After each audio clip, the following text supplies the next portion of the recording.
We had just discussed in the last Cephalon Thesis that we can't possibly know what the Tenno are, be it human or otherwise, underneath their armor. What's the matter, DK? Need some help? Well, I could probably narrow it down for you.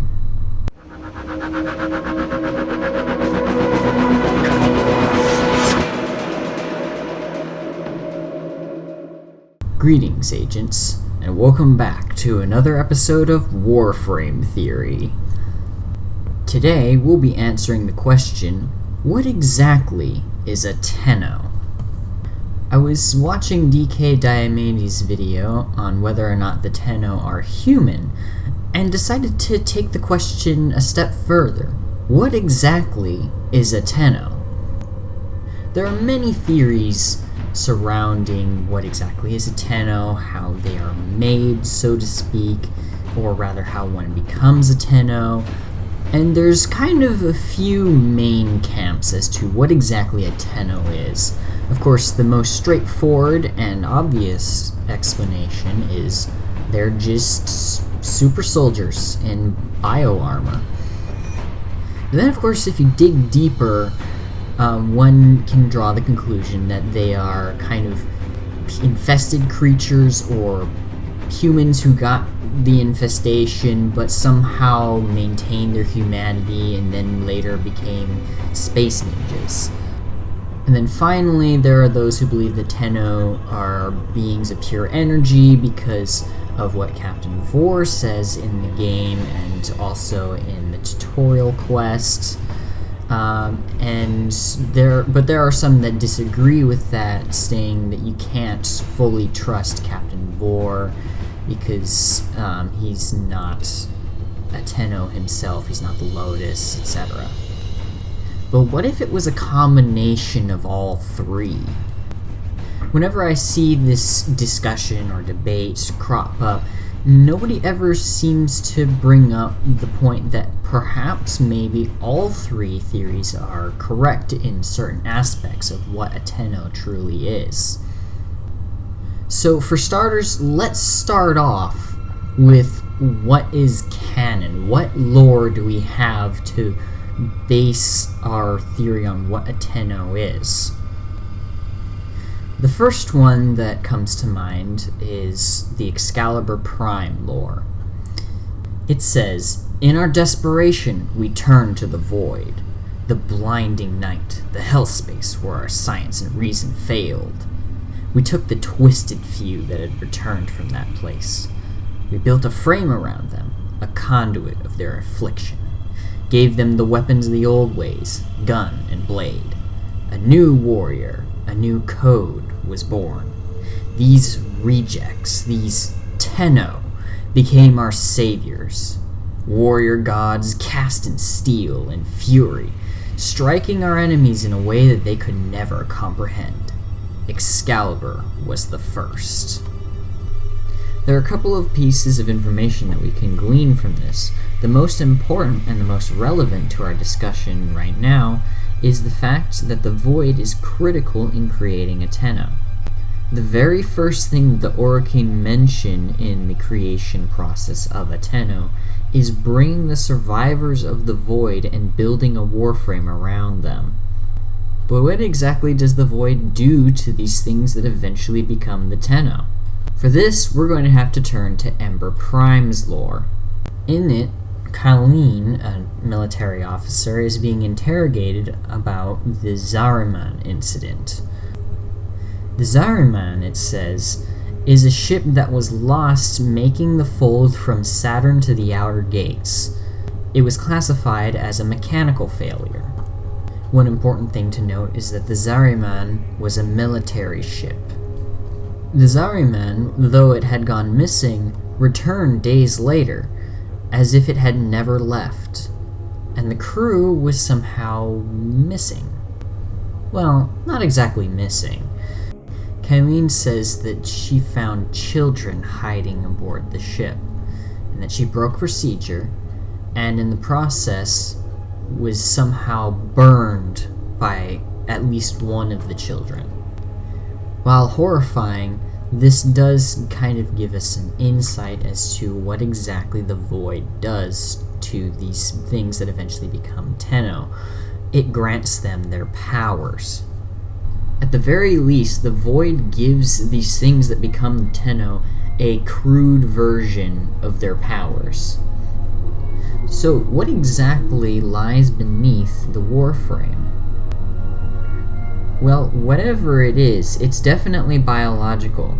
DKDiamantes does do a good job of proving that whatever is underneath a Warframe is definitely biological, because why else in survival would we have to activate life support?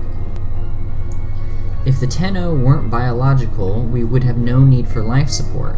And furthermore, the theory that Tenno only need the oxygen to maintain optimal fighting strength is kind of thrown out by the fact that, as DK brought up in a later video, once you go 5 minutes past the oxygen running out in survival, the mission automatically fails.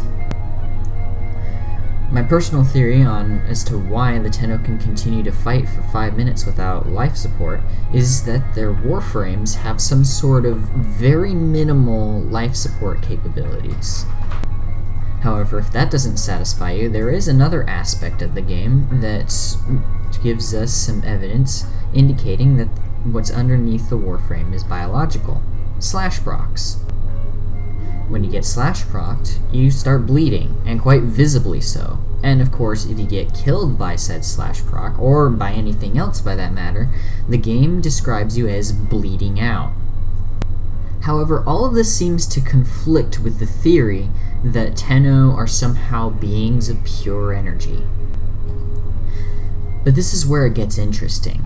If you dig into the Rhino Prime lore, you can get a glimpse into how both the energy and biological being theories can be combined to get a glimpse at what the Tenno truly are.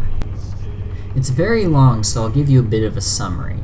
Basically, it's from the viewpoint of a scientist who is witnessing some sort of creature, presumed to be Proto-Rhino, go berserk in the lab and somehow breaks free and basically goes on a murderous rampage until it reaches a morgue for the Zariman.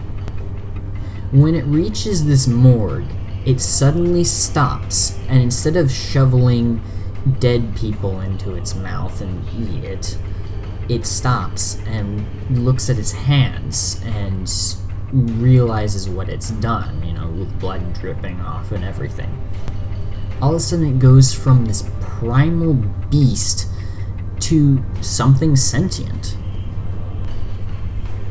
One important distinction to note is that the area they're standing in is a morgue and not some sort of cryostasis chamber or medical bay. Whatever is inside that room, that morgue, is definitely dead. And yet, whatever possesses this Proto-Rhino causes it to act human. One can infer that somehow the mind or the consciousness of the ones from Zariman inhabits the Proto-Rhino and brings it under control.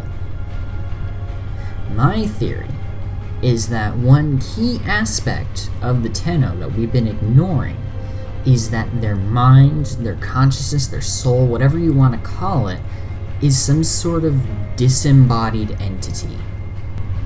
And that is where it ties into Captain Vor's dialogue. During Vor's prize, Vor states, "We've been wrong all this time. Tenno do not control the Warframe's divine energy. The Tenno are that energy. Each Warframe you control is merely a glass, shaping your furious light." But the most important lines come from when he becomes corrupted by the Void. When you kill him, he says, "Behold, they cut me down, but still I speak. I am energy, and I cannot be destroyed." This at first seems like a cheap excuse for the reason why he keeps showing up every single time you run a T4 Void mission. It's a little annoying. But this brings us back to one of the things we have established about what we know about the Tenno, the involvement of the Void. The Orokin were all about corruption, so naturally, when Vor becomes corrupted by the Void, we can kind of glean some parallels. Suppose what happened to Captain Vor is exactly what happened to those the Orokin sent into the Void. They became corrupted, and their minds became energy. This has numerous practical applications for someone who wants to create super soldiers. It is clear that the Orokin treated the Tenno as some sort of uber spec ops soldier at the very least. Of course, in the Excalibur Prime lore, they describe them as warrior gods. So naturally, one can assume that a lot of time, resources, and training went into creating these Tenno. After all, for the Tenno themselves, it takes a minimum of 3.5 days to make a full Warframe, and that's not counting the amount of time it takes to get the resources for the said Warframe, or the time spent to acquire all of the blueprints. And that does not include training, or weapons, or any of the other aspects that it takes to create a Tenno. So of course, if you were given the opportunity to make a soldier who cannot die, and you're in a war that you're about to lose, I'm pretty sure you would take that. In Rhino Prime's lore, even though those who were killed by the Zariman incident were definitely dead, their bodies in a morgue, somehow at least one of their minds managed to re-inhabit a body. That is, the Proto-Rhino. The Orokin, realizing this, played this to their advantage in the old war.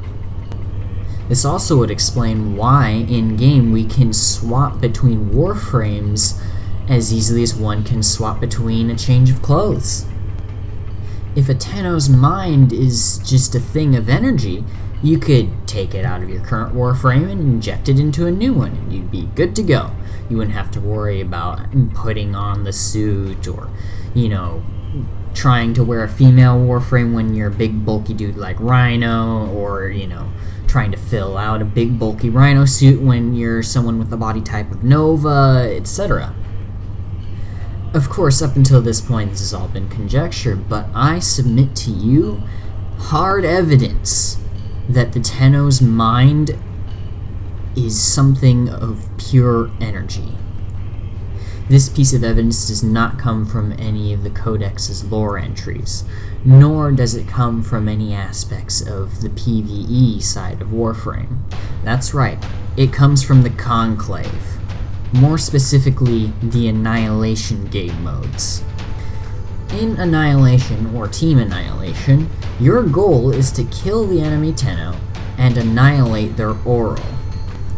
Teshin, the master of the Conclave, has made it clear that everything in the Conclave is to train you to fight the sentients.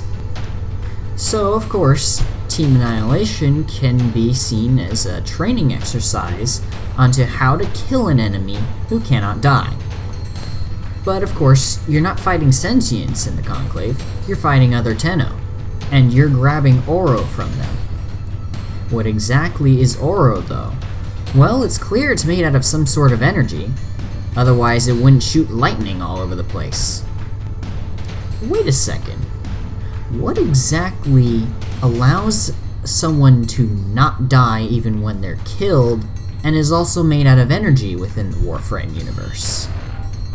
Boom, exactly. The Tenno's mind, consciousness, soul, whatever you want to call it. However, there is an important distinction to make. The Oro is not the Tenno alone. The Tenno is the Oro, the mind, and the body within the Warframe. Neither can exist without each other and be called the Tenno. So, once again to recap. The Oroking sends something biological into the void. Presumably humans, although whether or not they are actual humans or infested creatures or humans infested with the Technocyte virus, that's still up for debate. But whatever comes out has mysterious powers, and now their mind/consciousness is a thing of pure energy, now called the Oro. The Oroking then assemble a Warframe around this survivor of the void to harness their powers, and then they are trained and become the Tenno.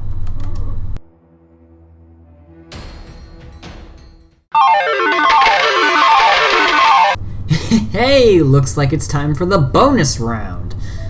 It is very clear to me that the Oroking are quite easily able to make new bodies and warframes for these Tenno.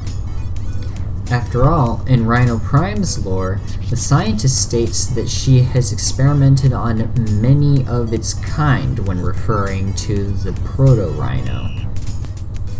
It's not too much of a stretch to imagine that the Oroking were manufacturing these or setting up the conditions to make these specific variants of these beasts for experimentation and study.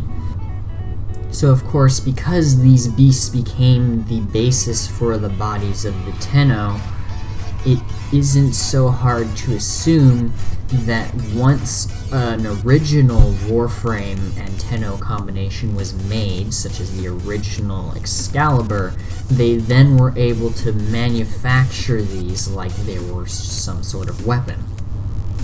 This, of course, is completely conjecture, but this is my thoughts on why there can be multiple of a Warframe and yet one original. This also opens up the possibility that the thing on the inside of the Warframe suit is in fact infested or some sort of Technocyte-infested human because of the Proto-Rhino.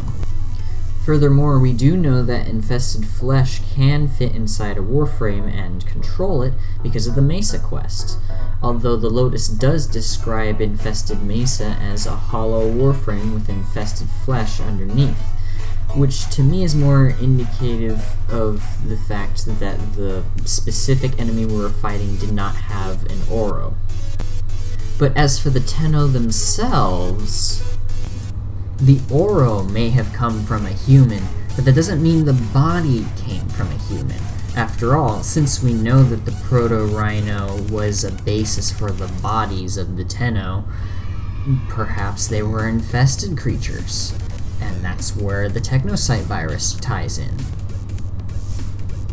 But yet again, who knows? They might be humans with neon-colored hair and anime faces. Which, honestly, I wouldn't mind. Or, and here's the kicker, maybe it's a combination of both, which is why DE stated that, for all intents and purposes, what lies beneath the helmet of the Tenno is really up to the player. Heck, maybe the Tenno even engineered their bodies underneath their suit with genetic engineering so that they can choose their own appearance, much in the way that we customize our Warframe's colors, regalia, badges, accessories, etc. But I digress. Thank you so much for watching this episode of Warframe Theory, and I hope that this has been an eye-opening experience. Trying to do a theory video in Warframe is kind of hard because the lore is very vague and there isn't very much concrete things within the world of Warframe in terms of lore, but hopefully as more evidence is brought forth, we can learn more about the universe of Warframe. Catch you next time.